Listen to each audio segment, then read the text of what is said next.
I'm Carson Horn, and it's time for another edition of Talkin' Toomers, where I break down the latest happenings in Auburn athletics.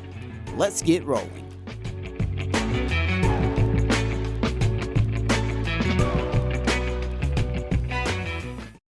It's here, one of my favorite weeks of the whole entire year, rivalry week. There's nothing like it. There's nothing like it in all of sports. Yes, playoffs are great. Yes, the College Football National Championship is great. Yes, March Madness is great. You name it. There are a ton of great sporting events each and every year.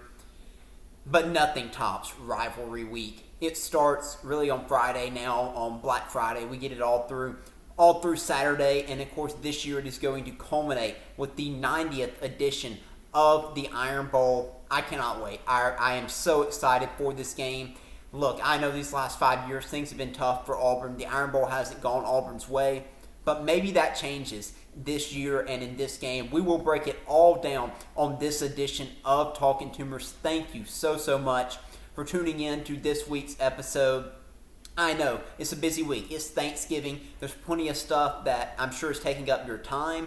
But whether you're listening to this while you're cooking something up for Thanksgiving or you took the time out to just watch it on YouTube, I cannot tell you how much I appreciate it, so thank you so much.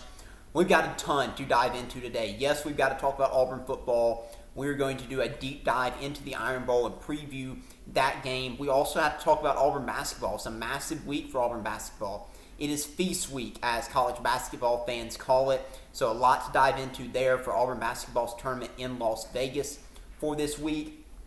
So, I don't want to waste any more time on the intro. Let's get into it now. Let's start out recapping just briefly Auburn's win over Mercer this past Saturday, and then we'll dive into the Iron Bowl preview. So, Auburn beat Mercer in this game.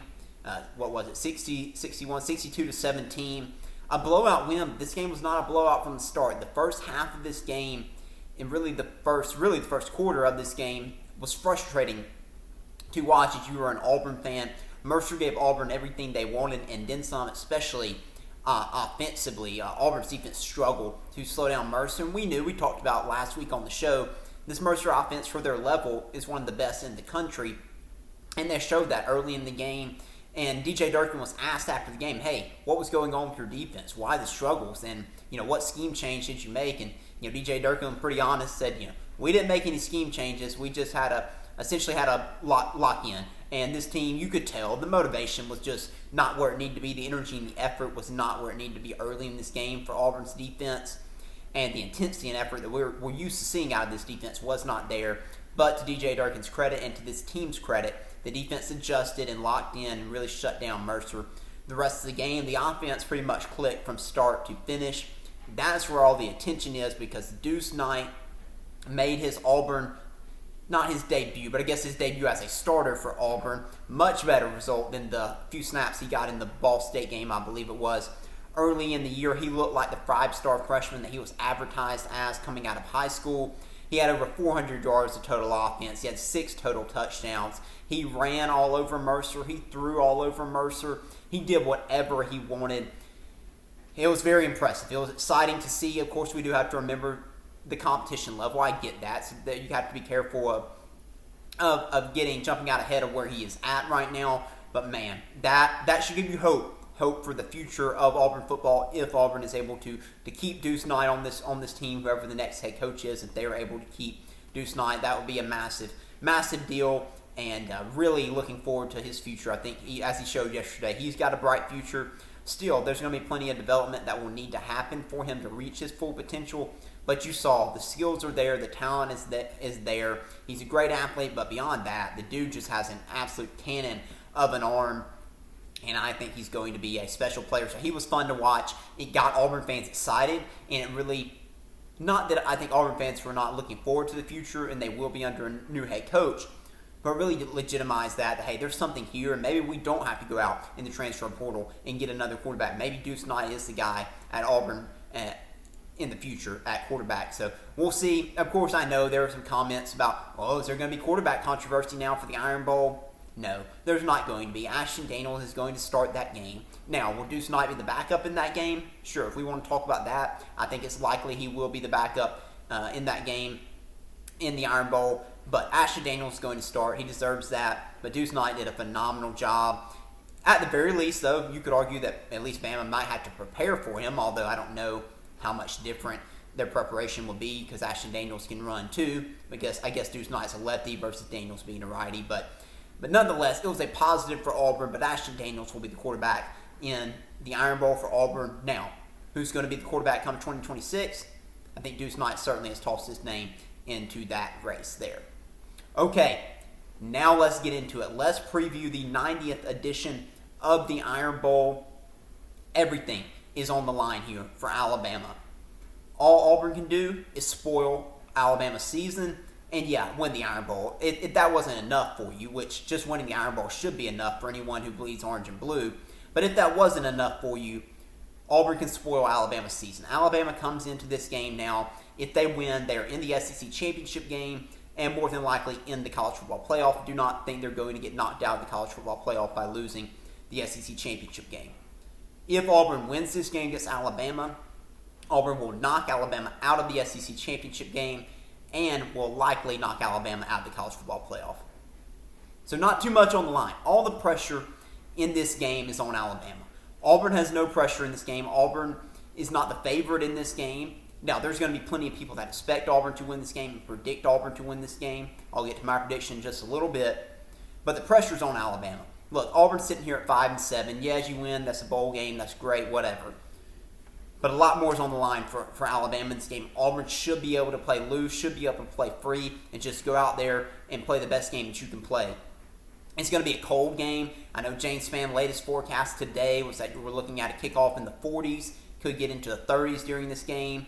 It's going to be cold. It's going to be an exciting, electric environment in Jordan-Hare Stadium. 1 year ago, past weekend, was the Auburn's win over Texas A&M. That was a fun night for Auburn fans. This could be one of the best environments that we've seen, though, in Jordan-Hare Stadium in the last couple of seasons. And despite Auburn's record, we've seen some really good environments. The Georgia game was a really good environment. I think this could top that. There's going to be a ton of excitement. I think this is the first nighttime Iron Bowl since I believe I was like 4 years old. So it's been a long time. SEC had the TV contract with CBS for forever, and so the Iron Bowl was always at 2:30. But it's going to be at nighttime in Jordan-Hare Stadium. One thing I will say, though, and I'm sure you'll see a lot of hype about, it's nighttime in Jordan-Hare Stadium. One thing I'll point out is, unfortunately, over the last several years now, because the state of Auburn football has been so bad, Auburn has lost, quite a few games in Jordan-Hare Stadium and quite a few night games in Jordan-Hare Stadium. So I do think it is a great environment, but let's not act like it's impossible to win a night game in Jordan-Hare Stadium. So, again, not trying to knock Auburn fans. It's not Auburn's fans' fault for the performance that has been put on the field by these teams, but just wanted to make that note there. And just imagine here, sitting back, let's go back to the beginning of the 2022 college football season. And just imagine me telling you, saying, hey, the head coach for Alabama in the Iron Bowl in 2025 is going to be Kalen DeBoer. And the head coach in the Iron Bowl for Auburn in 2025 is going to be Hugh Freeze. Right? Excuse me. Let's run that back. Imagine sitting at the beginning of the 2022 college football season, someone told you, hey, you know who's going to be the head coach for Alabama in the Iron Bowl in 2025? You say, who? And they say, Kalen DeBoer. And you go, the Washington head coach? If you even knew who he was at that point, because some people may have not even known where he was or who he was at that point. And then that person looks at you and you say, you know who's going to be the head coach for Auburn in the Iron Bowl in 2025? And you say, who? And they say, DJ Durkin. Some Auburn fans may have never heard of him at that point. Some diehard college football fans will certainly have known of him. But suffice to say, it would have been quite a surprise for both fan bases to hear who the head coaches would be in this game. It's a unique matchup. Kalen DeBoer versus DJ Durkin. Unique matchup. I think it's 6th or 7th different coaching matchup we've had in the last several Iron Bowls. So interesting that we're in this spot for both programs. And there's not, I don't think, a ton of history between these two coaches here, between DJ Durkin and Kalen DeBoer. But just thought that was an interesting note there. And, of course, this is a massive opportunity for DJ Durkin. I'll talk about the coaching search in a little bit later on.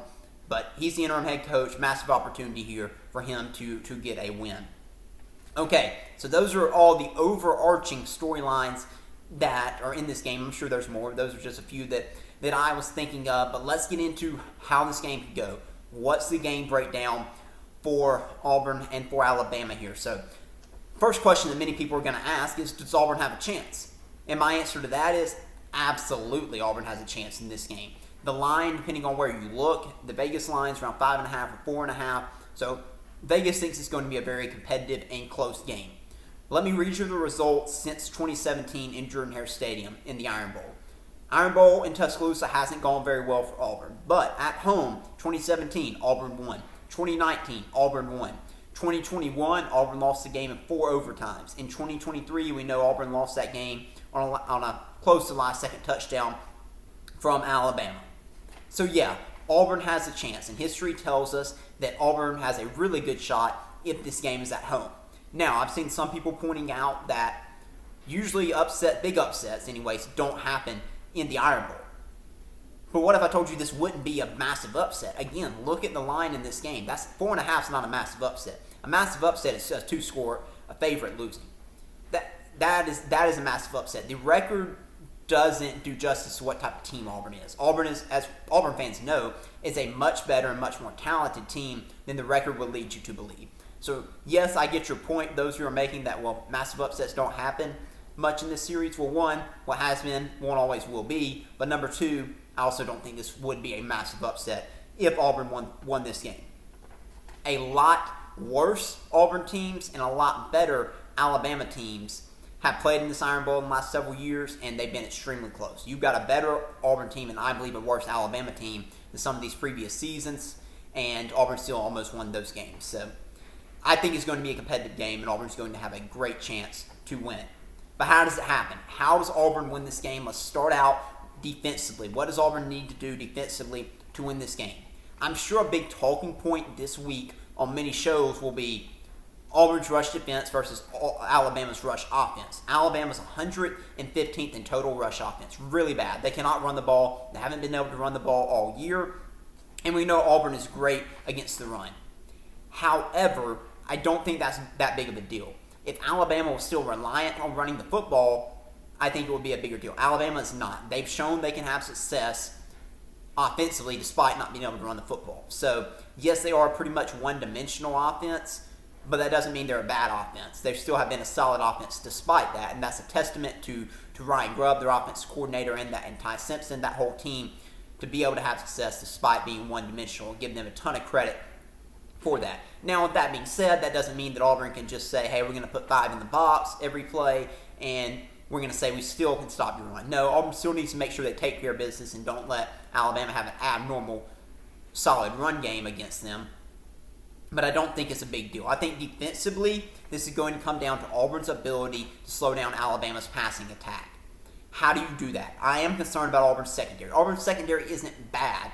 However, if you're going to pinpoint a weakness of this Auburn defense, which has been really good, you would point to Auburn's secondary. And Auburn's secondary, quite frankly, did not play well against Mercer this past weekend. So Auburn's secondary has to step up, has to have a big game. But at the same time, how do you slow down Alabama's passing attack? I think it goes with getting pressure on Ty Simpson. That, I think, is going to play a major factor in whether or not Auburn has success slowing down Alabama's offense. If you look at the 2 games Alabama has lost, to Florida State in Week 1 and then Oklahoma 2 weeks ago, both of those teams did a really nice job of getting pressure on Ty Simpson and forcing mistakes. Auburn has been solid at getting pressure, at 7.74 sack percentage rate, which is 22nd in the country. However, majority of Auburn's pressures and blitzes and sacks and whatnot come from dialed-up blitzes. So DJ Durkin is a very aggressive defensive coordinator. Auburn doesn't usually just get pressure blitzing 4. Usually they have to send linebackers, have to send other blitzes to get home. When you do that, that can obviously make you more susceptible to downfield passes and passes in general, and that's what makes me concerned. If Auburn does not get home when they blitz against Ty Simpson, you've got a really good Alabama wide receiver core and Jeremy Bernard and Ryan Williams and Isaiah Horton that can really make things happen. And that could be dangerous against Auburn's secondary. So if Auburn has to be smart in their play calls as far as defensively when to blitz, and when you do, you have to get home if you're Auburn or Ty Simpson can make you pay. The good news is Alabama has not been great at hitting downfield explosive passing plays, and you have to hope that continues if you're Auburn in this game. What Ty Simpson's been really good, though, is at intermediate passes. He has a really high completion percentage on intermediate passes, especially over the middle of the field. Auburn's been successful in coverage over the middle of the field. So that's my biggest concern for Auburn's defense in this game. Can you get pressure on Ty Simpson, and can you slow down this passing attack? If Auburn can do that, I feel confident that Alabama won't be able to run the ball with a ton of success. Then Auburn's going to have a good chance, defensively at least, to slow down this Alabama offense. But I do think there are some weaknesses that this Alabama offense can exploit against Auburn's defense. Now, on the offensive side of the ball, I'm looking forward to seeing what the game plan is from Derek Nix and this offensive staff here. I do imagine that Auburn will have a few plays in there, maybe a few formations in there, or a formation in there that you haven't seen this year. Alabama might have the same. There's usually always Gus Malzahn especially had this. There's always something that he saved up for the Iron Bowl. I'm sure there's something that Derek Nix will have in there that Alabama has not seen. And when you run that stuff, it has to hit, because you're not going to get to run it again, so it has to hit. But you also just have to do what you do, and you have to do it well in this game. If you're Auburn, you must utilize Ashton Daniels' legs. Alabama, we know, struggles with running quarterbacks. Ashton Daniels did a great job against Vanderbilt when things broke down, making things happen with his legs. That'll be a key focus point, I'm sure, for Alabama's defense, but extending plays, because Alabama's going to get pressure. Auburn's offensive line is not great, especially in pass protection. Things will break down. Can Ashton Daniels make plays happen when things break down? But also, does Auburn get him involved with their play calls, with their RPOs, and making sure you're utilizing Ashton Daniels' strength, which is running the football? I think when Auburn went to Vandy, they had a ton of success throwing the football. We saw that. However, I don't necessarily anticipate that being the case against Alabama, because Alabama's passing defense is a much better passing defense compared to Vanderbilt. Alabama is number 8 in the country in passing defense, only allowing 161 yards per game. So throwing the ball could be a challenge, but Auburn cannot just abandon throwing the ball whatsoever. It has to be balanced. I think that's the biggest thing for Auburn in this game. Be balanced offensively. Alabama's defense is really good. It's going to be hard to move the ball down the field on them consistently, but you cannot abandon the run. You cannot abandon the pass. Stay balanced. Run the football. Get Ashton Daniels involved with his legs, and then take your shots to your playmakers. When you get a one-on-one opportunity with Cam Coleman, that ball has to go to him. Get the ball into Eric Singleton's hands. Get the ball into Malcolm Simmons' hands. Do that and run the football. If you can do that, I think Auburn's offense has a chance to be successful. Alabama has not been excellent against the run. They're solid. They're holding opponents to 4.2 yards per rush, so pretty good, but not elite. Auburn's offense has a chance to have success in this game. I don't see, again, it's not going to be Vanderbilt 2.0. If it is, I will be stunned.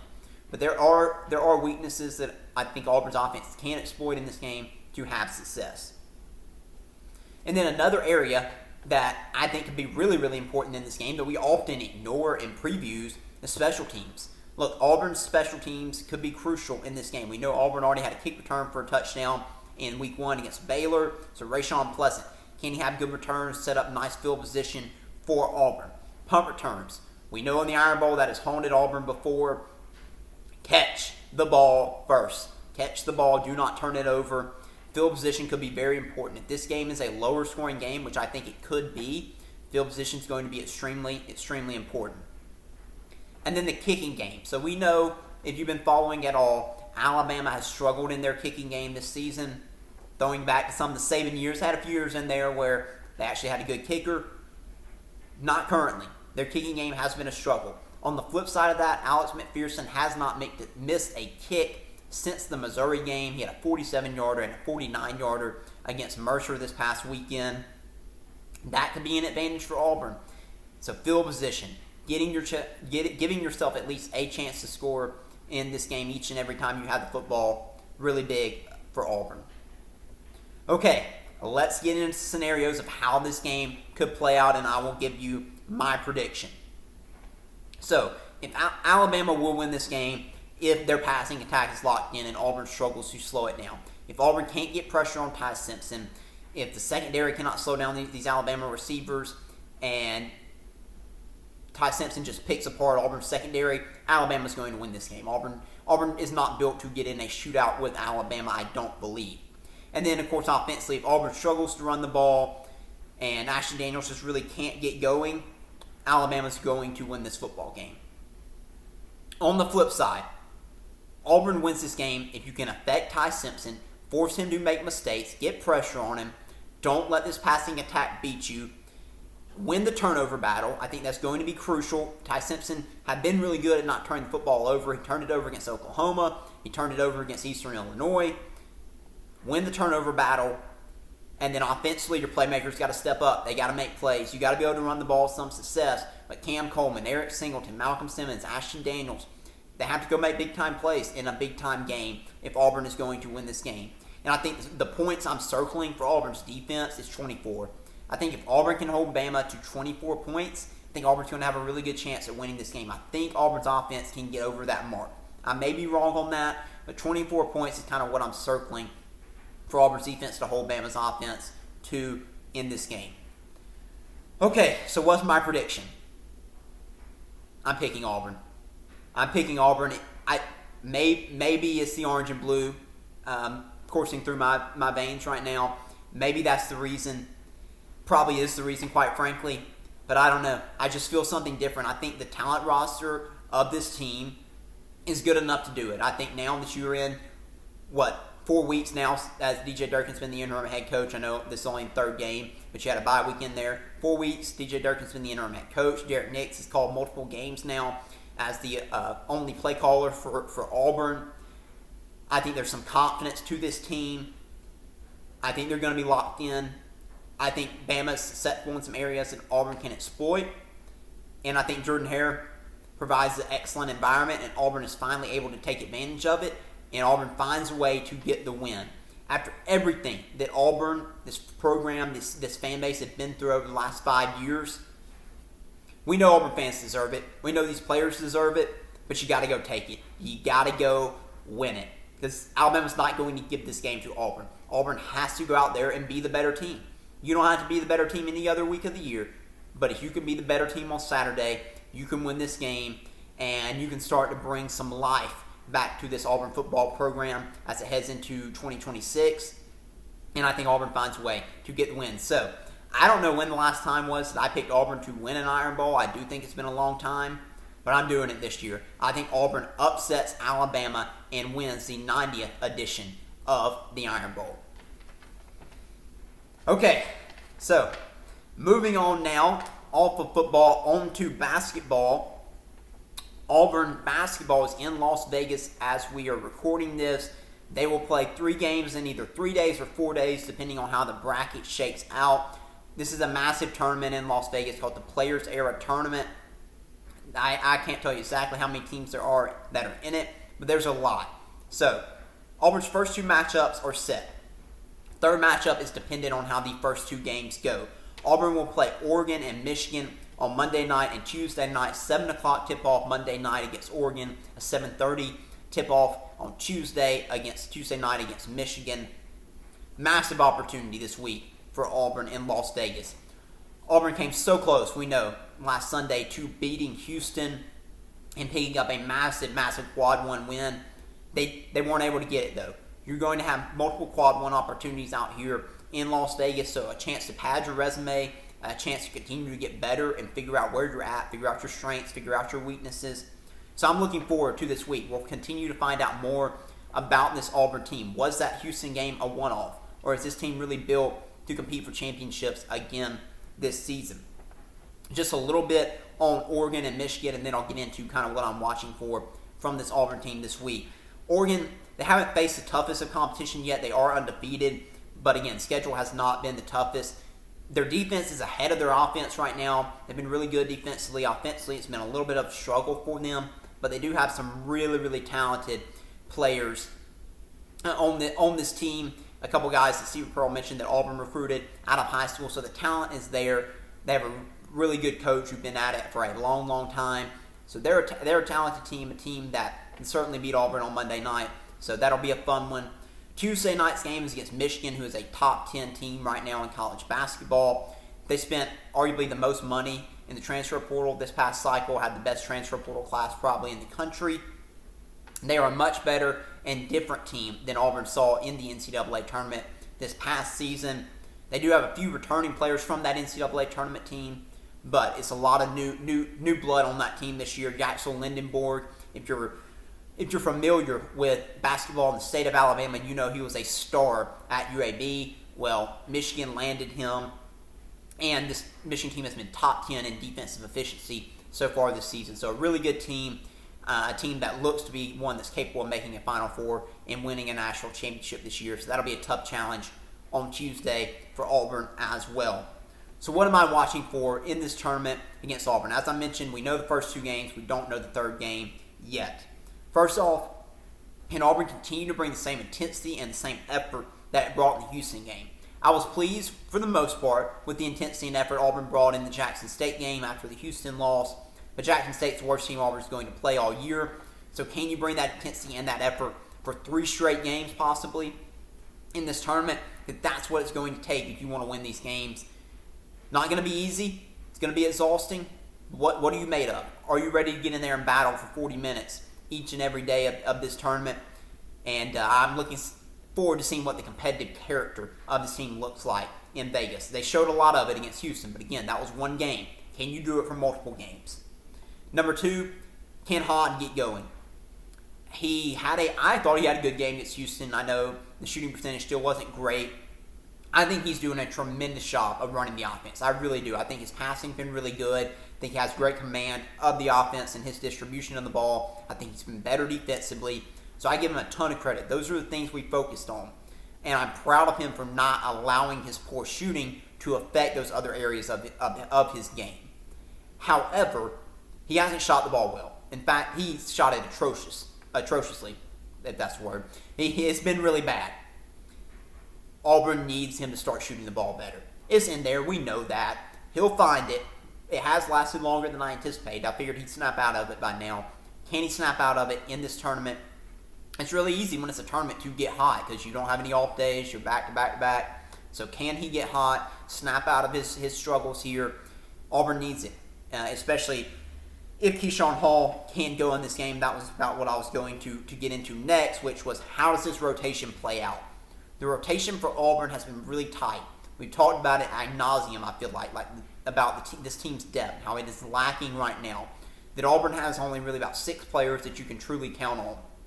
Well, if Keyshawn Hall can't go, which my guess is he's not going to play in this tournament, coming off the foot/ankle injury. Stephen Pearl did not say whether or not he would play. He did travel to Vegas, but I don't know if he's going to play. What does that mean for the Auburn's rotation? You're already thin, and now you're without your best scorer on your team. What do the rotations look like? Obviously, Philip Jovic is going to have to get more minutes. Is Emeka Oporum going to get more minutes? Can you get more off the bench from your guards? Maybe that's Simon Walker, who we saw come off the bench in the Jackson State game and hit 5 threes, coming off of a foot injury that he had in the summer. Maybe it's him. Maybe Abdul Bashir starts to figure things out. Maybe it's Caden Magwood playing some 1 and the 2. Somebody, at least one person at guard, has to step up and provide more valuable minutes off the bench because Tahad Pettiford and Kevin Overton cannot play 35 minutes in all 3 of these games. You're playing 3 straight games potentially. If not 3 straight, you're playing 3 in 4 days. You have to get more from your bench. You cannot wear down your starters. Again, in the front court, you need better play out of Philip Jovic, who played well against Jackson State. Need more out of Emeka Oporum as well. So interested to see what the rotations look like. And then for Stephen Pearl, it's going to be a challenge for him. That he's got to be disciplined. He's got to understand, hey, look, I don't want to cost myself a game, but also don't want to cost myself a season by continuing to wear my guys out. So he has to be disciplined as a young coach to use his bench more and to not give up on it as well. Not going to be easy for him either, I don't think, but that's going to be important for this rotation. Would be great if Keyshawn Hall plays in this tournament. Just my gut feeling, I don't think he will. Of course, it's a long season and Auburn needs him healthy. Can Auburn win 2 out of 3? in this tournament. I thought if Keyshawn Hall went, I thought that was a good chance that Auburn could win 2 out of 3. My gut tells me Auburn beats Oregon but loses to Michigan. Then we don't know who the third game could be. I'm not going to list potential opponents if we'd be here all day because it is a massive tournament. But without Keyshawn Hall, it's going to be tough for me to see Auburn winning 2 out of 3 here. But can Auburn get 1? Can they get 2? And then, of course, winning 3 out of 3 would just be insane.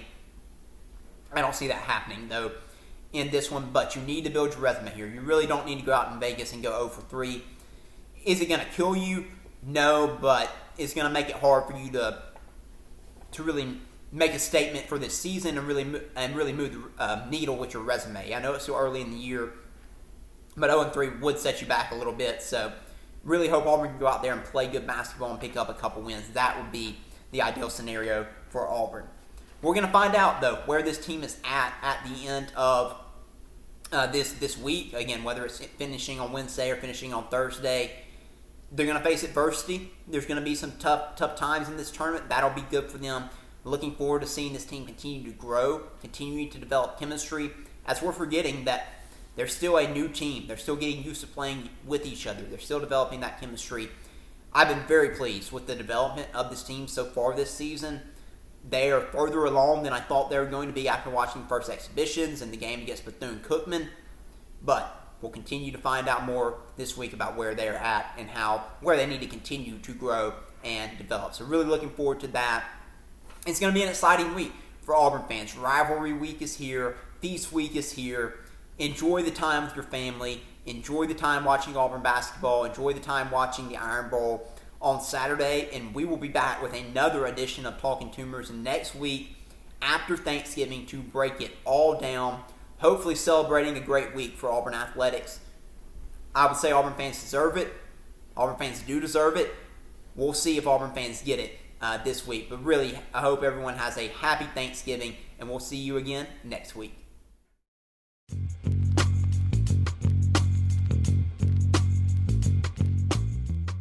Thank you for listening to Talkin' Toomers.